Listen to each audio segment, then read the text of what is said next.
जय हिंद दोस्तों।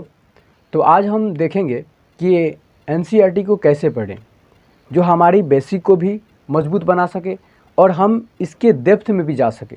क्योंकि देखिए यूपीएससी में सबसे कोर सब्जेक्ट में आता है हिस्ट्री, पॉलिटी, इकोनॉमी और जियोग्राफी। ठीक है, साइंस एंड टेक्नोलॉजी की भी भूमिका है, लेकिन ये चार जो सब्जेक्ट होते हैं ना, आपके भूगोल हो, इतिहास हो, या आपका राजनीतिक विज्ञान हो, या अर्थशास्त्र हो, इसकी बहुत बड़ी भूमिका है, यानी 50+ भूमिका है। तो ये एनसीईआरटी पढ़ना बहुत ज़रूरी हो जाता है। तो पहला हमने लाया है पॉइंट कि select the relevant NCERT books. ये कहता क्या है, यानी कि सही किताबों को चुने। सही किताबों को चुने मतलब हमें ये देखना होता है कि ओल्ड एनसीईआरटी ले या न्यू एनसीईआरटी ले, ये अलग बात हो गया। लेकिन सबसे बड़ी बात है कि हमें अपने आप को ये जानना पड़ेगा कि हमारा बेसिक मजबूत है या नहीं। अगर हमारा बेसिक मजबूत है तो हम 6, 7, 8 छोड़ सकते हैं, आप 9 से पढ़ेंगे। पढ़ना तो जम जरूरी है। अगर आपका बेसिक बहुत लेवल थोड़ा सा वीक है तो आप 6 से शुरू कर सकते हो।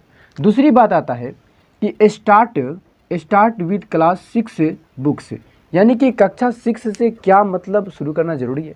तो मैंने आपको बता दिया कि कक्षा 6 से आप करते हैं तो इसका मतलब है कि आपका बेसिक थोड़ा ज़्यादा मजबूत होगा। अगर आपका बेसिक सही है तो आप छोड़ सकते हो, क्योंकि अगर आप पढ़ोगे आपका बेसिक सही है तो समझो आपने टाइम को वेस्ट किया है कि नहीं। तीसरी सबसे इम्पोर्टेंट चीज़ है आपका स्टेज है कि रीड एक्टिवली, यानी कि सक्रिय रूप से पढ़ना होता है। अगर आप सक्रिय नहीं हैं, एक्टिव नहीं है अपने लक्ष्य के प्रति, तो याद रखिएगा आपको कुछ भी समझ में नहीं आने वाला है। तो आपको एक्टिव रहना पड़ेगा, ठीक है। चौथा चीज़ है अंडरस्टैंड द कंसेप्ट, अवधारणाओं को समझे। ये कंसेप्ट इसका क्या कहता है। अगर आप कंसेप्ट को बारीकों से नहीं समझते हो, एक एक पॉइंट को नहीं समझते हो, तो फिर क्या होगा। आप जब अलग रिसोर्सेज यानी एडिशनल जो रिसोर्सेज बुक होते हैं जब आप पढ़ोगे तो वो समझ में नहीं आएगा, क्योंकि अंडरस्टैंडिंग पे ही यूपीएससी का बेस टिका हुआ है, समझ पे। हम क्या करते हैं कि रटना शुरू कर देते हैं। रटने पे क्या होता है कि आप किसी चीज़ को रट लेते हो, आप समझ नहीं पाते हो। तो जब समझोगे नहीं ना, जब कोई अलग किताबें पढ़ोगे, क्योंकि एनसीईआरटी क्या है, एक बेसिक चीज़ है। 11th 12th जो है वही सिर्फ आपको थोड़ी सी मदद करता है, लेकिन पूरी आपको कहीं ना कहीं डेप्थ में जाने के लिए अदर किताबों का सहारा लेना पड़ेगा।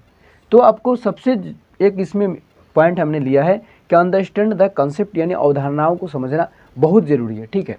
अगर आगे हम बात करें 5 नंबर पॉइंट, तो ये कहता है क्रिएट नोट्स तैयार करें। देखिए नोट्स बहुत ही इंपॉर्टेंट है, क्योंकि जब आप नोट्स तैयार करते हैं तो ये आपको पता चलता है कि आपने उसमें ग्राफ को नोट किया है, आपने उसमें जो भी मैप होता है, मान के चलो जियोग्राफी बना रहे तो अपने मैप के अकॉर्डिंग अपने नोट्स को तैयार किया, तो समझने में क्या होता है, आसानी होता है। एक चीज़ होता है कि फैक्ट्स को याद करो, ये देखो, लेकिन ज्योग्राफी ऐसा सब्जेक्ट है जिसमें मैप के अकॉर्डिंग आप पूरे वर्ल्ड ज्योग्राफी को समझ सकते हो, या इंडियन ज्योग्राफी को मैप के द्वारा, एकदम आसान है। या इतिहास है, उसे भी मैप के द्वारा बहुत समझ सकते हो। आर्ट एंड कल्चर में मैप के द्वारा बहुत कुछ आप समझ सकते हो। तो ये जो होता है नोट्स जब आप बनाते हो तो आपको आपकी जो अंडरस्टैंडिंग लेवल का भी पता चलता है और आपकी राइटिंग स्किल का भी पता चलता है। तो नोट्स तो ज़रूर बनाना चाहिए। अगर हम छठी बात करें तो प्रैक्टिस क्वेश्चन। ये प्रैक्टिस क्वेश्चन क्या कहता है, देखिए प्रैक्टिस आपको अदर किताबों का नहीं करना है, कोई मॉक टेस्ट नहीं देना है। प्रैक्टिस क्वेश्चन का मतलब कि जो आप एनसीईआरटी पढ़ते हो उसके अंत में क्वेश्चन दिए होते हैं, एमसीक्यूज दिया होता है, आपका क्वेश्चन दिया होता है, तो आप उसको हल करने की कोशिश करो। जब आपका अगर वो हल नहीं होता है, आपका अंडरस्टैंडिंग समझ लेना, समझ के आधार पे, तो समझ लेना अभी तक आपने उस किताब को अच्छी तरीके से नहीं पढ़ा है। इसलिए फिर पढ़ो, फिर सॉल्व करो। अगर सॉल्व हो जाता है समझो आपने किताबों को समझ लिया है, ठीक है। आगे हम बात करें रेफर टू एडिशनल रिसोर्सेज, यानी अतिरिक्त संसाधनों का सहारा ले। आप एनसीईआरटी पढ़ करके यूपीएससी ज़िंदगी में नहीं निकाल सकते हो। मैं क्यों बोलूँ, देखो भैया यूपीएससी आसान नहीं है, बहुत कठिन है, बहुत कठिन। मैंने इस पर बहुत गहराई से रिसर्च किया, बहुत कठिन है। लोग बोलते हैं ना बहुत आसान है, मैं बोलता हूँ उसे बोलना निकाल के दिखा दे। बिना निकाले हुए आपको मेंटोर करना शुरू कर देता है।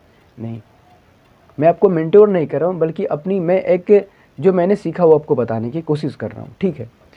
तो रिफर टू एडिशनल रिसोर्सेज, यानी कि अतिरिक्त संसाधनों का आपको सहारा लेना ही पड़ेगा, लेकिन आपकी जब बेसिक मजबूत होगी तब आपको ज़्यादा हेल्पफुल हो सकता है। आगे हम बात करें स्टे अपडेटेड। आप अपडेट रहो, एनसीईआरटी पढ़ रहे हो, जैसे मान के चलो 11th की आप किताब पढ़ो, भूकंप के बारे में पढ़ रहे हो, पृथ्वी के बारे में पढ़ रहे हो, ग्रह का निर्माण कैसे हुआ, सूर्य का निर्माण कैसे हुआ, इसके बारे में पढ़ रहे हो, तो आपने जो भी अपडेट मान के चले कहीं भूकंप आया तो उससे आप क्या करो, जोड़ दो। जब लिंक कर दोगे तो समझने में ज़्यादा अच्छा होता है और आपके एग्ज़ाम के पॉइंट ऑफ व्यू से ज़रूरी होता है। क्योंकि आज क्या हो गया है कि सबसे ज़रूरी चीज़ क्या है कि जितने भी अपडेटेड न्यूज़ आ रहे हैं उससे क्वेश्चन ज़्यादा बन रहा है, इसलिए हमें अपडेट रहना ज़रूरी है।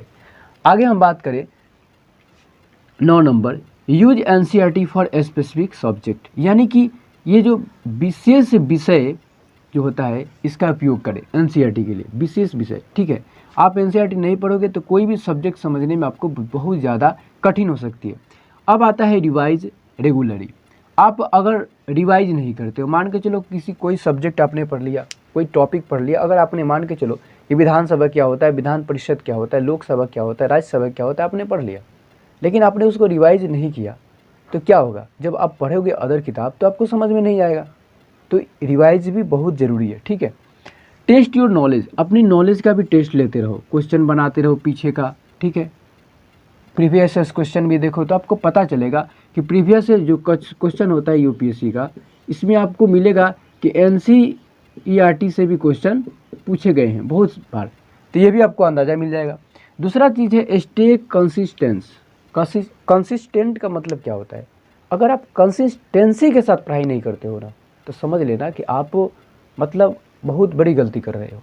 तो कंसिस्टेंसी जो होता है ना, कंसिस्टेंसी ये बहुत ज़रूरी होता है।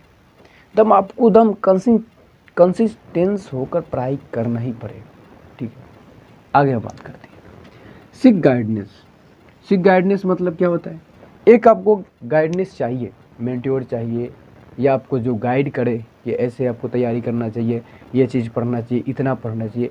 क्योंकि यूपीएससी का सिलेबस बहुत ज़्यादा है, पूरा नहीं पढ़ना है, आपको ज़रूरत के हिसाब से पढ़ना है। पूरा पढ़ोगे तो मतलब आपका 5 वर्षीय योजना हो जाएगा, आप कुछ नहीं कर सकते। तो दोस्तों, अगर आप चाहते हो कि आपको कोई मेंटोर करे तो हमसे आप जुड़ो, और आपको अच्छा लगा हो तो ज़रूर हमारे चैनल को फॉलो करो। फिर हम मिलते हैं नेक्स्ट वीडियो में, तब तक के लिए जय हिंद।